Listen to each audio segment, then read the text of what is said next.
It doesn't mean that only 26 states are interested.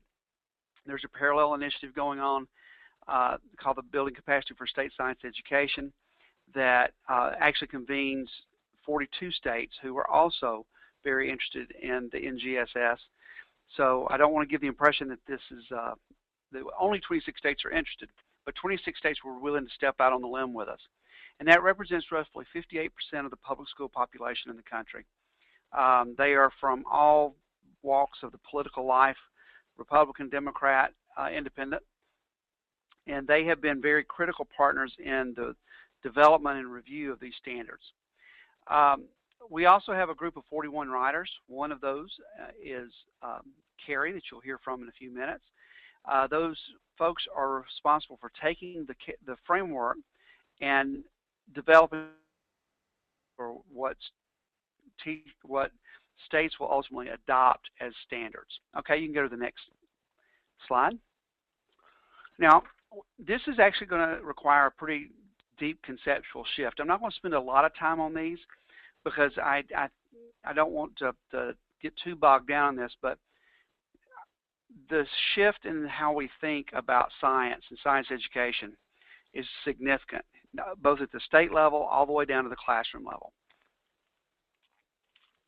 So the first is that the K-12 science education should reflect the real-world interconnections. So what that means is no longer are we going to treat inquiry separate from content, but we're actually going to integrate those. It's going to be a shift for people because this is a document that's the standards. It will guide instruction. It will certainly help change instruction, but it shouldn't limit instruction. And so when we say using all practices and cross-cutting concepts all year, what that really means is that as we've developed performance expectations, just because there's a practice given with a particular content area doesn't mean that they should only use that practice or that cross-cutting concept. Also, that science concepts build coherently across K-12, which means they can't choose to not teach it because there's, they think that there's other stuff that needs to be taught in earlier grades in particular.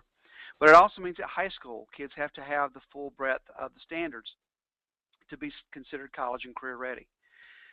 There's a much deeper focus on understanding and application of content than what has been historically presented in state standards.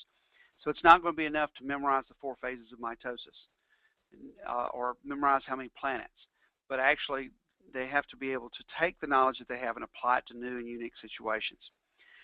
Again, I'm going to let Carrie speak to this more in a few minutes, but the integration of science and engineering is critical because we no longer have a world where there's a bunch of separate things going on with science and engineering. And we live in such a technological world, kids have to be exposed to that. And the last conceptual shift is that there is great care being given to ensuring that there is coordination with the Common Core state standards in math and language arts. So the reason why that's a shift is because in a lot of our state standards, there's not always been a lot of thought been given to the fact that math may require a certain function after science requires it, and that's not always a logical progression. Okay, you can go to the next one.